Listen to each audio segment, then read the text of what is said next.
Assalamualaikum warahmatullahi wabarakatuh.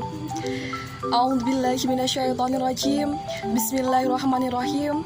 Assalatu wassalamu ala asrofil anbiya'i wal mursalin wa ala ali sayyidina Muhammadin, amma ba'du. Sebelumnya, perkenalkan kami dari kelompok 2 ingin mempresentasikan hasil diskusi dari kelompok kami mengenai pengembangan kurikulum pendidikan agama Islam atau PAI pada tingkat SMP. Perkenalkan, kami yang beranggotakan saya sendiri, Rizky Handayani, beserta rekan saya ada Mas Faisal Hamid, ada Mbak Hidayati Rohmah, ada Mbak Aprilia Setianingrum, dan juga ada Mbak Amalia Fakihati. Selanjutnya, silahkan simak penjelasan berikut ini.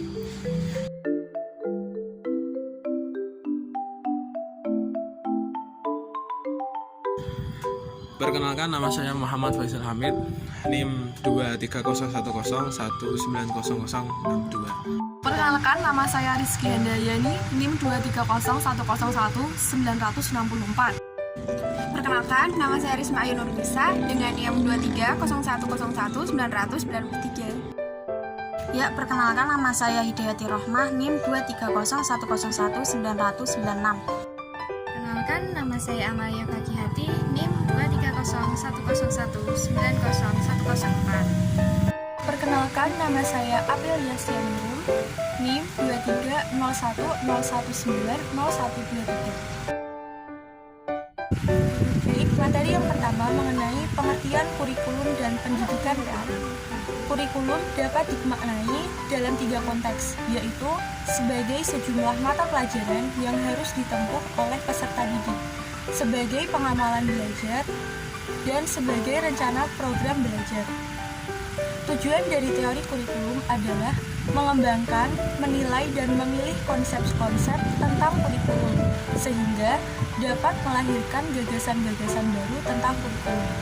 Dan yang kedua, sebagai suatu strategi atau metode untuk mencapai tujuan-tujuan pendidikan berdasarkan data empiris tersebut. Pembelajaran PAI adalah proses interaktif yang berlangsung antara peserta didik dan pendidik untuk memperoleh pengetahuan dan meyakini, menghayati, serta mengamalkan ajaran agama Islam. Dalam pelaksanaan kegiatan pembelajaran, pendidik tidak saja dituntut menguasai materi pelajaran, strategi dan metode belajar, menggunakan metode atau alat pembelajaran. Selanjutnya, dalam teori kurikulum dapat dilihat dari 4 aspek penting. Yang pertama, hubungan antara kurikulum dengan berbagai faktor yang dapat meningkatkan efektivitas dan efisiensi kurikulum. Yang kedua, hubungan antara kurikulum dengan struktur kompetensi, yaitu pengetahuan, keterampilan, sikap, dan nilai-nilai yang harus dikuasai oleh peserta didik. Yang ketiga, hubungan antara kurikulum dengan komponen-komponen kurikulum itu sendiri, seperti tujuan, isi atau materi, metode, dan evaluasi. Dan yang terakhir, hubungan antara kurikulum dengan pembelajaran.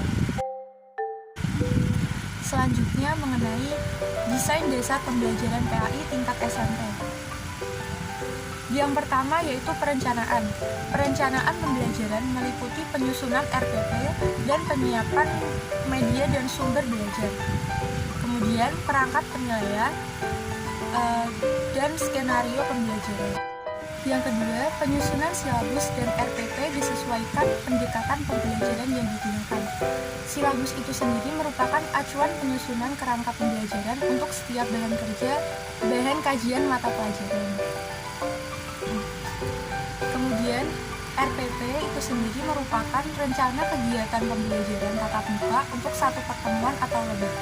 RPP tersebut dikembangkan untuk mengarahkan kegiatan pembelajaran peserta didik dalam upaya mencapai kompetensi dasar. Yang ketiga, yaitu pelaksanaan pembelajaran. Pelaksanaan pembelajaran adalah implementasi dari RPP tersebut, meliputi kegiatan pendahuluan, inti, dan penutup. Ya, materi selanjutnya yaitu model-model pembelajaran PAI. Yang pertama ada model pembelajaran langsung.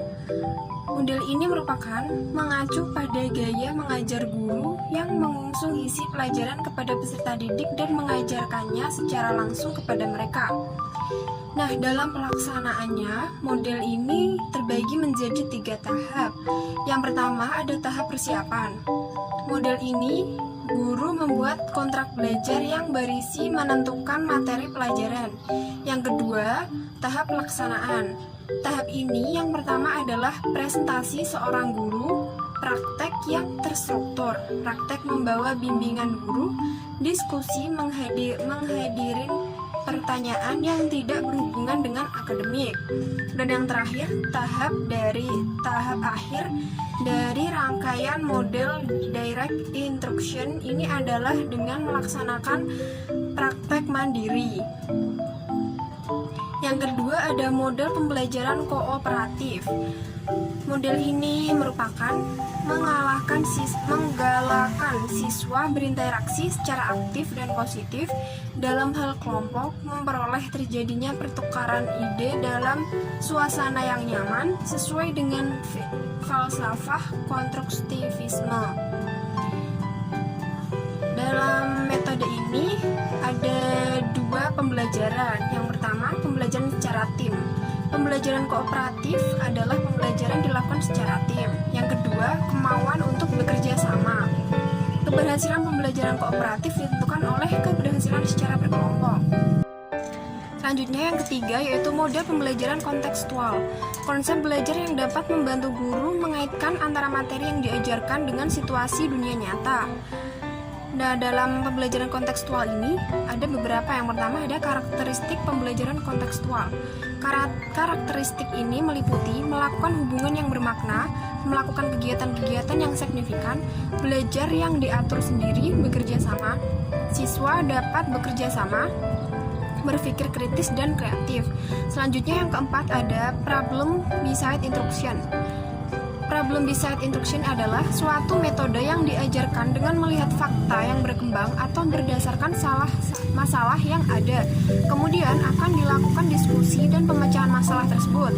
Model pembelajaran berdasarkan pada masalah tertentu bertujuan untuk yang pertama ada membantu siswa mengembangkan keterampilan berpikir dan keterampilan memecahkan masalah. Selanjutnya yang kedua yaitu belajar menjadi peranan sebagai orang dewasa. Dan yang terakhir belajar mandiri. Pelaksanaan model pembelajaran berdasarkan masalah sebagai berikut. A. Penetapan tujuan guru mendeskripsikan tujuan model pembelajaran masalah. B. Merancang situasi masalah guru merumuskan masalah yang akan dipelajari atau diselidiki siswa. Masalah tersebut harus otentik dan bermakna bagi siswa. Dan materi yang selanjutnya yaitu mengenai media dan sumber belajar mata pelajaran PAI dan budi pekerti. Yang pertama, pengertian media pembelajaran. Makna umum, media pembelajaran merupakan segala sesuatu yang dapat menyalurkan informasi dari sumber informasi kepada penerima informasi. Istilah media sangat populer dalam bidang komunikasi. PBM pada dasarnya juga merupakan proses komunikasi, sehingga media yang digunakan dalam pembelajaran disebut media pembelajaran. Fungsi media pembelajaran. Yang pertama yaitu menangkap suatu objek atau peristiwa tertentu.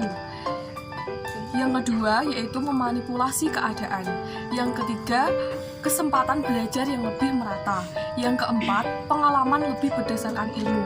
Yang dimaksud memanipulasi keadaan adalah ketika suatu keadaan tidak memungkinkan kita mempelajari pembelajaran itu secara teori saja, kita bisa melakukan dengan media pembelajaran. Contohnya seperti belajar daring seperti pada saat ini. Karena corona kita tidak bisa bertemu atau bertatap muka secara langsung, jadi antara guru dengan peserta didik itu bisa melakukan pembelajaran melalui media pembelajaran berupa WhatsApp group atau Google Classroom atau melalui Google Meet atau juga bisa melalui aplikasi Zoom. Bisa juga dengan menggunakan YouTube atau media sosial yang lainnya. Yang berikutnya yaitu manfaat dari media pembelajaran. Yang pertama, pengajaran akan lebih menarik perhatian siswa. Yaitu kan karakteristik siswa itu berbeda-beda. Ada siswa yang menyukai model belajar dengan membaca, ada juga yang dengan menulis, ada juga dengan harus ada audio, harus ada visual, harus ada gambar. Nah, seperti itu. Maka ini adalah suatu manfaat dari media pembelajaran. Yang kedua yaitu bahan pengajaran akan lebih jelas maknanya. Yang ketiga, pengajaran akan lebih bersifat langsung. Yang keempat, peserta didik lebih banyak melakukan kegiatan belajar karena mereka bisa mengeksplor apa yang mereka ketahui dan apa yang mereka inginkan itu bisa digali oleh siswa itu sendiri. Selanjutnya, kriteria pemilihan media pembelajaran. Yang pertama, kesesuaian dengan tujuan. Yang kedua, kesesuaian dengan materi pembelajaran. Yang ketiga, kesesuaian dengan karakteristik pembelajar atau siswa. Yang keempat, kesesuaian dengan teori. Yang kelima, kesesuaian dengan gaya belajar siswa. Nah, karena adanya media pembelajaran tadi, ini kan ada siswa itu karakteristiknya masing-masing berbeda-beda. Nah, mereka ketika mereka tidak atau kurang paham lah, istilahnya kurang paham dengan penjelasan yang diberikan oleh guru atau dosen yang mereka terangkan, mereka bisa mencari sendiri melalui apa? Mereka bisa belajar melalui YouTube, mereka bisa belajar melalui video-video yang diberikan oleh gurunya atau bahkan dari teman-teman presentasi yang lain. Kemudian kesesuaian dengan teori. Kesesuaian dengan teori ini dimaksudkan kenapa? Karena mereka mencari dari bukan hanya dari artikel tapi dari jurnal-jurnal, dari riset-riset, penelitian-penelitian. Jadi ilmu yang mereka dapat itu lebih valid, bukan hasil fantasi atau bukan hasil karangan-karangan dari orang-orang yang tidak bisa dipertanggungjawabkan, tapi bisa dipertanggungjawabkan karena itu sudah teruji. Kemudian yang selanjutnya itu sesuai dengan gaya belajar siswa. Nah, siswa bisa belajar setelah nonton video nih. Mereka bisa mencatat atau merangkum hasil materi yang mereka perlukan, atau mereka bisa membuat suatu kayak bagan atau mind mapping untuk mempermudah mereka dalam belajar dan memahami suatu pembelajaran tersebut. Untuk yang selanjutnya yaitu mengenai prinsip-prinsip penggunaan media pembelajaran. Yang pertama, tidak ada satu media pun yang paling baik untuk semua tujuan. Yang kedua, media adalah sebagai integral dari proses pembelajaran. Yang ketiga, media apapun yang hendak digunakan. Yang keempat, penggunaan berbagai media dalam suatu kegiatan pembelajaran bukan hanya sekedar selingan. Yang kelima, pemilihan media hendaknya objektif. Objektif maksudnya di sini adalah semua siswa itu bisa menggunakan media tersebut. Kayak contohnya nih, banyak terjadi permasalahan ketika pandemi ini. Kita butuh media yang meringankan siswa, tidak menyerap banyak kuota, terus tidak memerlukan sinyal yang terlalu, apalagi maksudnya bagus, karena banyak sinyal yang kurang baik ketika siswa ada di rumah masing-masing. Nah, maka dari itu perlu diadakan suatu persetujuan antara si siswa dengan si gurunya, yaitu kayak kita diskusi sebelum melakukan suatu pembelajaran ke depan, seperti kontrak belajar lah, seperti itu. Nanti kita mau menggunakan media apa yang tidak membebankan siswa. Seperti kalau disepakati menggunakan WhatsApp group, ya kita sepakati kita membuat WhatsApp group, kita belajar di situ, kita men-sharing PPT atau makalah. Kalau anak-anak SMP itu biasanya menggunakan modul. Nah, modulnya dikirim lewat soft file seperti itu. Di sini saya akan menjelaskan sumber belajar PAI dan budi pekerti. Sumber belajar atau learning resource adalah semua sumber baik berupa data, orang, dan wujud tertentu yang dapat digunakan oleh peserta didik dalam belajar, baik secara terpisah maupun secara terkombinasi sehingga mempermudah peserta didik dalam mencapai tujuan belajar atau mencapai kompetensi tertentu. Nah, selanjutnya fungsi sumber belajar. Yang pertama yaitu meningkatkan produktivitas pembelajaran dengan jalan. Yang kedua, memberikan kemungkinan pembelajaran yang sifatnya lebih individual. Terus selanjutnya yang ketiga, memberikan dasar yang lebih ilmiah terhadap pembelajaran. Yang keempat, lebih memantapkan pembelajaran. Yang kelima, memungkinkan belajar secara seketika. Yang keenam, memungkinkan penyajian pembelajaran yang lebih luas. Jenis-jenis sumber belajar. Nah, jenis-jenis sumber belajar ada dua, yaitu yang pertama sumber belajar yang dirancang, yakni sumber belajar yang secara khusus dirancang atau dikembangkan sebagai komponen sistem instruksional untuk memberikan fasilitas belajar yang terarah dan bersifat formal. Yang kedua, sumber belajar yang dimanfaatkan, yaitu sumber belajar yang tidak didesain khusus untuk keperluan pembelajaran dan keberadaannya dapat ditemukan, diterapkan dan dimanfaatkan untuk keperluan pembelajaran. Selanjutnya, bentuk-bentuk sumber belajar. Sumber belajar pokok yaitu Al-Quran dan hadis. Nah, yang kedua, sumber belajar tambahan seperti pesan, orang, bahan, alat atau perlengkapan, pendekatan atau metode atau teknik. Yang selanjutnya ada lingkungan. Kriteria memilih sumber belajar. Dalam memilih sumber belajar harus memperhatikan kriteria sebagai berikut. Yang A, ekonomis adalah sumber belajar yang digunakan tidak harus terpatok pada harga yang mahal. Yang B, praktis adalah sumber belajar yang digunakan tidak memerlukan pengelolaan yang rumit, sulit, dan langka. Selanjutnya yang C, mudah. Mudah adalah sumber belajar yang digunakan dekat dan tersedia di sekitar lingkungan kita. Selanjutnya D, fleksibel. Fleksibel adalah sumber belajar dapat dimanfaatkan untuk berbagai tujuan instruksional. Yang E, sesuai dengan tujuan. Sesuai dengan tujuan maksudnya mendukung proses dan pencapaian tujuan belajar, dapat membangkitkan motivasi dan minat belajar siswa. Di sini saya akan menerangkan budaya belajar yang dikembangkan. Nah, kebudayaan diartikan sebagai keseluruhan pengetahuan manusia sebagai makhluk sosial. Budaya yang digunakan untuk memahami dan menginterpretasikan pengalaman. Lingkungannya yang menjadi kerangka landasan untuk menciptakan dan mendorong terwujudnya kelakuan. Nah, cara pandang budaya belajar sebagai sistem pengetahuan mengisyaratkan bahwa budaya belajar merupakan pola kelakuan manusia yang berfungsi sebagai pedoman hidup yang dianut secara bersama. Berdasarkan penjelasan di atas bahwa budaya belajar yang dikembangkan di sekolah harus berintegrasi dengan kegiatan intrakurikuler, kokurikuler, dan ekstrakurikuler.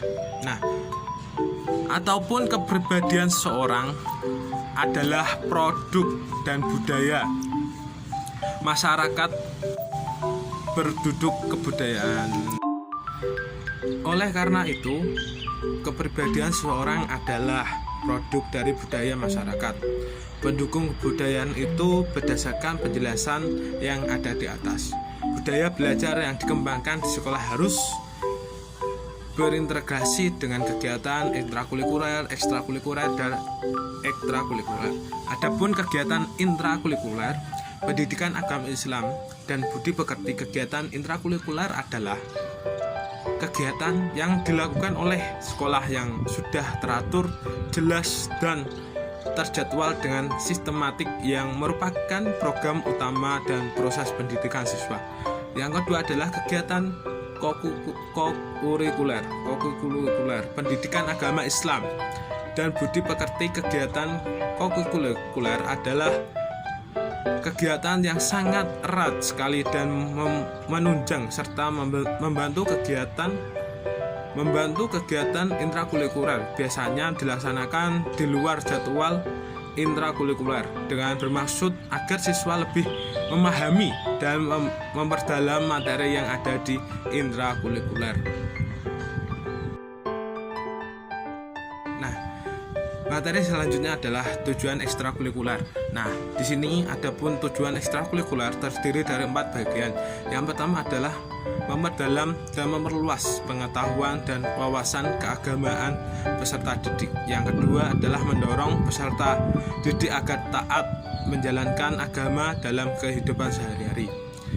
Yang ketiga adalah menjadikan agama landasan akhlak mulia dalam kehidupan pribadi, berkeluarga, bermasyarakat, berbangsa, dan bernegara.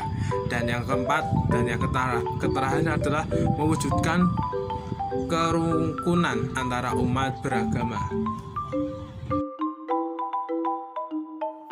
Materi selanjutnya yaitu tujuan ekstrakurikuler pendidikan agama Islam di sekolah. Yang pertama, pendalaman, yaitu pengayaan materi pendidikan agama Islam. Yang kedua, penguatan, yaitu peningkatan keimanan dan ketakwaan. Yang ketiga, pembiasaan, yaitu pengamalan dan pembudayaan ajaran agama serta perilaku akhlak mulia dalam kehidupan sehari-hari. Yang keempat yaitu perluasan. Perluasan itu merupakan penggalian potensi, bakat, minat, keterampilan, dan kemampuan peserta didik di bidang pendidikan agama. Materi selanjutnya yaitu fungsi kegiatan ekstrakurikuler. Yang pertama, pengembangan. Pengembangan yaitu fungsi kegiatan ekstrakurikuler untuk mengembangkan kemampuan dan kreativitas peserta didik sesuai dengan potensi, bakat, dan minat mereka. Yang kedua, sosial. Sosial yaitu fungsi kegiatan ekstrakurikuler untuk mengembangkan kemampuan dan rasa tanggung jawab sosial peserta didik. Yang ketiga yaitu rekreatif. Rekreatif yaitu fungsi kegiatan ekstrakurikuler untuk mengembangkan suasana rileks, menggembirakan, dan menyenangkan bagi peserta didik yang menunjang proses perkembangan. Yang keempat yaitu persiapan karir, yaitu fungsi kegiatan ekstrakurikuler untuk mengembangkan kesiapan karir peserta didik. Materi selanjutnya yaitu prinsip kegiatan ekstrakurikuler. Yang pertama yaitu individual. Individual yaitu prinsip kegiatan ekstrakurikuler yang sesuai dengan potensi, bakat, dan minat peserta didik masing-masing.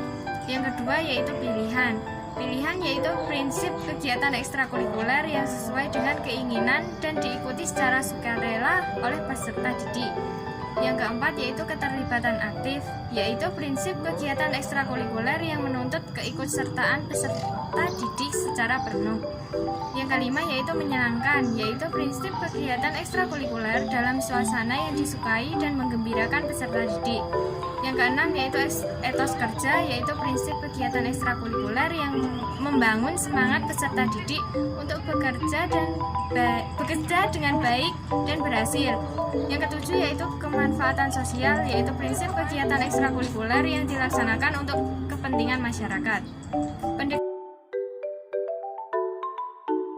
Materi selanjutnya yaitu pendekatan ekstrakurikuler PAI di sekolah. Yang pertama yaitu pendekatan amal, yang kedua pendekatan keluarga dan sosial kemasyarakatan, yang ketiga pendekatan keterampilan proses, yang keempat pendekatan pengalaman, yang kelima pendekatan pembiasaan, yang keenam pendekatan emosional, yang ketujuh yaitu pendekatan rasional. Format kegiatan ekstrakurikuler PAI di sekolah yaitu yang pertama individual, yang kedua kelompok, yang ketiga klasikal, yang keempat yaitu gabungan. Baik, materi selanjutnya yaitu guru sebagai pengembang kultur sekolah. Untuk kerjasama yang dapat dikembangkan di sekolah yaitu yang pertama, guru mata pelajaran pendidikan agama Islam dan budi pekerti dengan guru mata pelajaran yang lain. Nah, hubungan guru mata pelajaran pendidikan agama Islam dengan guru mata pelajaran yang lain itu harus menunjukkan keharmonisan baik di luar sekolah maupun di dalam sekolah. Ketika di dalam sekolah, hubungan itu akan dilihat langsung oleh siswanya. Oleh karena itu, tingkah laku guru harus mencerminkan suri tauladan yang baik. Yang kedua yaitu kerjasama antara guru dan siswa. Bentuk kerjasamanya yaitu yang pertama, guru berperilaku secara profesional dalam melaksanakan tugas mendidik, mengajar, membimbing, mengarahkan, melatih, menilai, hasil pembelajaran. Yang kedua yaitu guru membimbing siswanya untuk memahami, menghayati, dan mengamalkan hak-hak dan kewajiban sebagai individu, warga sekolah, dan anggota masyarakat. Yang ketiga yaitu guru mengetahui bahwa setiap siswa memiliki karakteristik secara individual dan masing-masingnya itu berhak atas layanan pembelajaran. Yang keempat yaitu guru menghimpun informasi tentang siswa dan menggunakannya untuk kepentingan proses kependidikan. Yang ketiga yaitu kerjasama antara guru dengan orang tua. Hubungan kerjasama antara guru dan orang tua dalam meningkatkan kualitas siswa antara lain yaitu yang pertama, adanya kunjungan ke rumah siswa atau home visit. Yang kedua, diundangnya orang tua ke sekolah. Yang ketiga yaitu case conference. Yang keempat yaitu komite sekolah. Dan yang kelima yaitu mengadakan surat menyurat antara sekolah dan keluarga.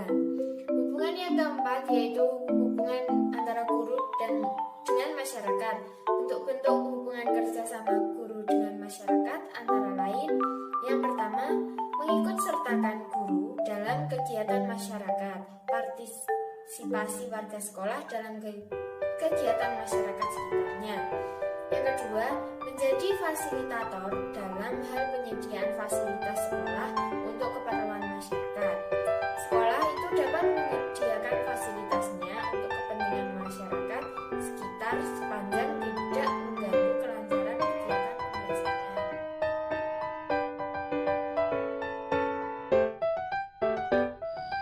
Alhamdulillahirrabbilalamin, akhirnya pemaparan materi yang disampaikan oleh anggota kelompok kami sudah selesai.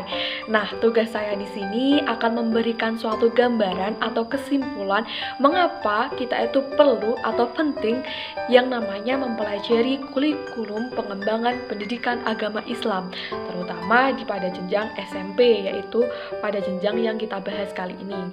Nah, di sini kita berbicara bahwa proses pembelajaran itu merupakan tahapan-tahapan yang dilalui dalam pengembangan kemampuan kognitif, terus afektif, dan psikomotorik siswa.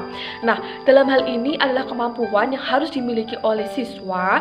Salah satu peran yang dimiliki oleh seorang pendidik untuk melalui tahap-tahap ini adalah sebagai fasilitator. Jadi pendidik itu memberikan fasilitas, memberikan pengarahan atau memberikan suatu ilmu atau gambaran kepada siswanya untuk menggunakan media-media yang telah disediakan.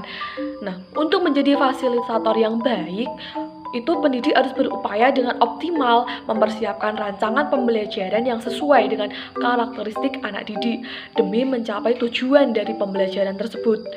Tugas guru tidak hanya menyampaikan informasi kepada peserta didik, tetapi harus menjadi fasilitator yang bertugas memberikan kemudahan belajar atau facilitator of learning kepada seluruh siswa. Untuk mampu melakukan proses pembelajaran ini, guru harus mampu menyiapkan proses pembelajarannya. Lantas, proses pembelajaran yang akan disiapkan oleh seorang guru hendaknya terlebih dahulu memperhatikan teori-teori yang melandasinya dan bagaimana implikasinya dalam proses pembelajaran, terus semua metode yang menjadi dasar dan prinsip pendidikan Islam beserta sederetan contohnya termasuk kategori dari metode pendidikan Islam yang secara operasional dapat digunakan untuk melakukan proses pembelajaran mata pelajaran pendidikan agama Islam dan budi pekerti. Mudah-mudahan apa yang kami sampaikan tadi, apa materi-materi yang telah kami sampaikan termasuk gaya belajar siswa, metode, tujuan, fasilitas, terus manfaat-manfaat, semuanya itu bisa diterapkan di dalam di dalam proses pembelajaran panjenengan semuanya, terutama pada siswa SMP atau MTS sebagai calon guru-guru PAI. Mudah-mudahan pemaparan materi ini menjadi acuan bagi para calon guru PAI, bukan hanya pendidik agama Islam, gelarnya bukan hanya calon pendidik agama Islam saja, tapi memang dia benar-benar bisa memberikan contoh, bukan hanya memberikan teori saja, tapi bisa memberikan implikasinya di dalam kehidupan sehari-hari. Karena contoh itu bukan hanya dengan ucapan saja, tapi harus dilakukan dengan perbuatan, dengan kegiatan yang mereka lakukan. Ketika mereka memberikan suatu pengajaran, yaitu memberikan contoh, mari kita belajar menggunakan aplikasi ini. Apa sih manfaatnya kita menggunakan aplikasi ini? Oh, kita jadi lebih tahu pelajaran yang kita dapatkan itu bisa lebih real, maksudnya bisa lebih nyata, bisa lebih dipertanggungjawabkan sumbernya. Tidak terjadi kendala-kendala yang selanjutnya akan menyesatkan siswa. Karena apa? Karena menjadi guru, ketika kita memberikan suatu pengajaran yang dampak atau diterimanya oleh siswa itu salah, hanya setengah-setengah, tidak semuanya, pasti na'udzubillah min dzalik, dampaknya akan terbawa oleh siswa kita sampai mereka besar. Iya, kalau dampak itu baik, tapi kalau dampak itu membawa dampak yang kurang baik.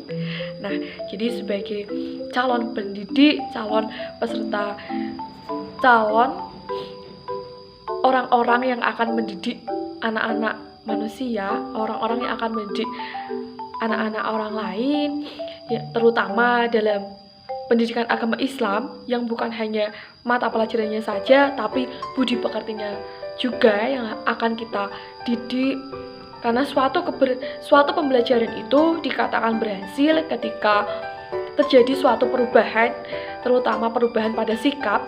Tentunya sikap yang seperti apa? Sikap yang dulunya kurang baik itu menjadi lebih baik. Nah, itu pendidikan dikatakan berhasil, proses pembelajaran dikatakan berhasil ketika adanya suatu perubahan dari yang buruk menjadi lebih baik, dari yang lebih baik menjadi yang terbaik, terutama pada sikap dan perilaku siswa.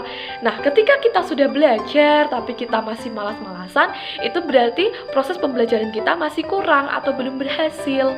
Nah, jadi aplikasi apa, terus cara atau metode yang seperti apa yang akan kita ajarkan kepada siswa-siswa kita nanti, sehingga kita bisa merencanakan, melaksanakan, dan melakukan suatu penilaian terhadap proses pembelajaran di sekolah sehingga menghasilkan lulusan yang berkualitas dan berkuantitas seperti itu.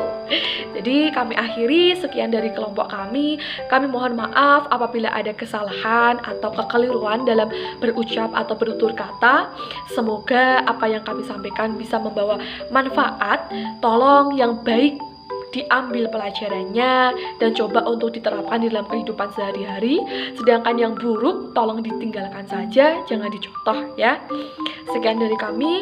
Wabillahi taufiq wal hidayah. Wassalamualaikum warahmatullahi wabarakatuh. Semoga bermanfaat.